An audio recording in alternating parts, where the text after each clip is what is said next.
تو جہاں بھی نبی صلی اللہ علیہ وسلم پہ اعتراضات ہوتے تھے نا، کمپرومائز کریں کمپرومائز کریں،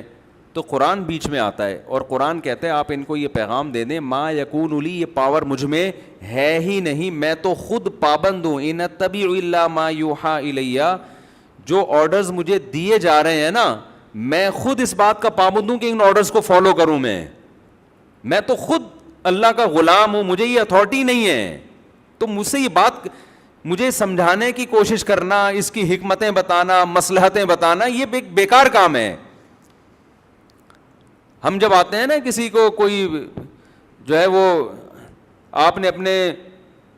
آپ کے باس نے کوئی پرچی بھیجی دھمکی والی نا، چپڑاسی کے ذریعے، وہ پرچی آئی، اس میں لکھا ہوا ہے کہ بیٹا تو کل ٹائم پہ آفس آنا، آپ ڈیلی لیٹ ہو رہے ہیں، نہیں آئے نا تو میں آپ کو جاب سے نکال دوں گا۔ آپ نے اس چپڑاسی کو پکڑا، مکے ٹھکے مارنا شروع کر دیے، تیری ایسی کی تیسی۔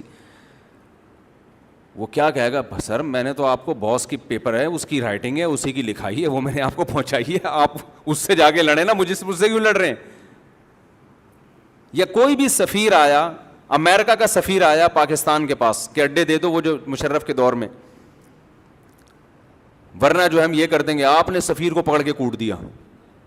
امریکہ کو غصہ آئے گا کہ نہیں آئے گا؟ اور سفیر کو بھی غصہ آئے گا، بھائی میں تو میسنجر تھا، پیغام لے کر آیا تھا، آپ پرچی پھاڑ دیتے یا رکھ لیتے، وہ آپ کا ہیڈیک ہے، مجھے کیوں پیٹ رہے ہو پکڑ کے؟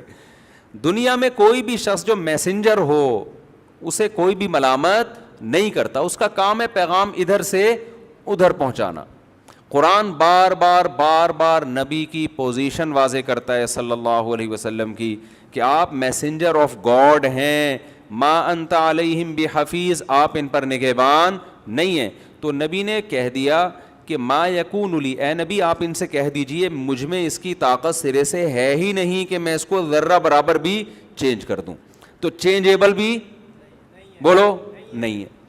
دوسری بات یہ کہ آپشنل ہے، کہ چلو اسلام چینج نہیں ہو سکتا، تو میں اب لوگوں کو مشورے دینا شروع کر دوں کہ لیڈیز بہت زیادہ ہو گئی ہیں، رشتے مارکیٹ سے شارٹ ہو رہے ہیں، اور جو مرد بچے ہوئے ہیں نا کم بخت، وہ ایک بھی نہیں کر رہے، یہ بھی ایک ٹینشن ہے نا، وہ ناراض ہو رہے ہیں وہ ایک بھی نہیں کر رہے۔ اب جب وہ ایک بھی نہیں کر رہے ہیں تو مسائل خواتین کے لیے اور زیادہ بڑھنا شروع ہو گئے کہ نہیں ہو گئے؟ تو جو کرنے والے ہیں ان کی ذمہ داری بڑھ گئی کہ نہیں بڑھ گئی؟ بھائی 4 آدمی ڈوب رہے ہیں، 4 ان کو بچانے کے لیے ڈائیور رکھے ہوئے ہیں، اب وہ 4 ایک کو بچا نہیں رہے، تو ہم کہیں گے ان 2 سے کہ یار تم 2 آدمیوں کا کام کر لو، کیا خیال ہے؟ یہ تو نہیں کہ ہم ان کو تالاب میں مرنے دیں، ان سے خدا قیامت کے دن پوچھ لے گا، یا ان سے گورنمنٹ پوچھ لے گی، یا کمپنی پوچھ لے گی جنہوں نے یہاں کھڑا کیا ہوا ہے، تم تو بچاؤ نا یار، تمہیں ڈبل ثواب مل جائے گا۔ اب دیکھو 4 شادیاں بھی ہو رہی ہیں، ثواب بھی ڈبل ہو رہا ہے، اور کیا چاہیے آپ؟ نہیں تو فائدہ ہی ہو گیا نا۔ تو نکاح کرنے سے عورت کی کفالت ہوتی ہے، اس کو ایک گھر ملتا ہے، وہ برائی سے بچتی ہے، اس کے بچوں کے آپ کفیل ہوتے ہو، اسے ایک پورا خاندان ملتا ہے، مرنے کے بعد وراثت ملتی ہے، 20 فائدے اس کو ملتے ہیں، آپ نے اس کو تمام فائدوں سے محروم کر دیا۔ ایک تو بندے مارکیٹ سے شارٹ، جو بندے مارکیٹ میں اویلیبل ہیں وہ کفالت کرنے کے لیے تیار نہیں، وہ کہہ رہے ہیں پہلے میں مکمل CA جب تک نہیں کر لوں گا، چارٹرڈ اکاؤنٹنٹ نہیں بن جاؤں گا، اس وقت تک میں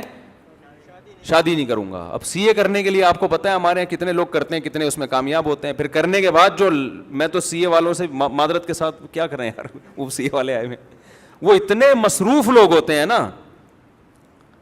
اتنے ان کا دماغ اس میں چل رہا ہوتا ہے، جو کمپنیوں کے لیے وہ سیٹ اپ بنا کے دے رہے ہوتے ہیں نا، تو اس میں تو ویسے ہی وہ ایک کو نبھانا اس کے لیے مشکل ہوتا ہے، تو بڑے مسائل ہیں۔ تو میں اس میں کہتا ہوں بھائی جس کو اللہ نے وسائل دیے ہیں، جس کو بھی اسباب دیے ہیں، وہ ذمہ داریاں زیادہ اٹھائے، یہ 2 اور 2 4 کی طرح بات ہے۔ تو اب میں اصل بات کی طرف آتا ہوں کہ اگر میرے پاس کوئی اور آپشن ہوتا، میں کہتا یار گورے کہ ہاں تو یہ نہیں ہے نا، ایک بھی شادی نہیں ہے، تو وہ بھی تو اچھا کھا پی رہے ہیں نا، تو ہم لوگ بھی وہی سیٹ اپ شروع کر دیں، کیا جا رہا ہے اس میں؟ یہ آپشن میرے پاس اس لیے نہیں ہے کہ اسلام مجھے اس کی اجازت نہیں دیتا۔ اسلام نے کہہ دیا لا تقربوا الزنا، زنا کے قریب بھی مت پھٹکو، اور اس نے کہہ دیا کہ یصلون ما امر اللہ بہ ان یوصل، رشتہ داری جوڑو، بنے گی تو جڑے گی نا، تو بنانے کا حکم بھی دے دیا۔ خلق من الماء بشرا فجعلہ نسبا وصہرا، اس نے ایک پانی سے انسان کو بنایا اور 2 خاندان دیے اس کو، پیدائش کے وقت ددیال ننیال اور بالغ ہوتا ہے تو ایک خاندان سسرال. تو قرآن اسلام کا کانسیپٹ بتا رہا ہے کہ انسان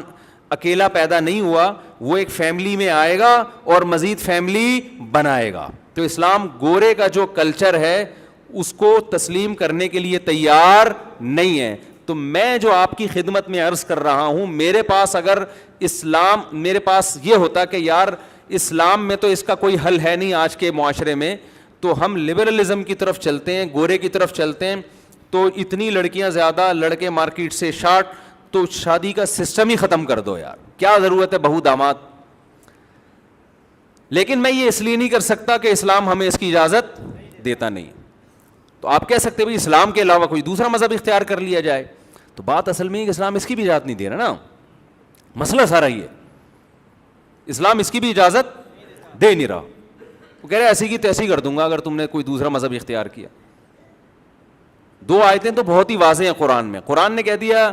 ان الدین عند اللہ الاسلام, دین اللہ کی نظر میں اسلام کے علاوہ کوئی بھی نہیں ہے. اللہ کی نظر میں اسلام کے علاوہ کوئی دین نہیں. دوسری بات آیت وَمَن يَبْتَغِ غَيْرَ الْإِسْلَامِ دِينًا فَلَن يُقْبَلَ مِنْهُ, جو اسلام کے علاوہ کسی اور کلچر کو, مذہب کو, دین کہتے ہیں طریقہ حیات, کوئی بھی لائف اسٹائل, لائف سسٹم اسلام کے علاوہ کہیں اور سے لے گا, چاہے وہ مذہب ہو کوئی اور, چاہے وہ کلچر ہو, کہیں بھی جانے کی کوشش کرے گا, لن يقبل منہ, ہرگز قبول نہیں کروں گا, اٹھا کے دیوار پہ پھینک دوں گا میں.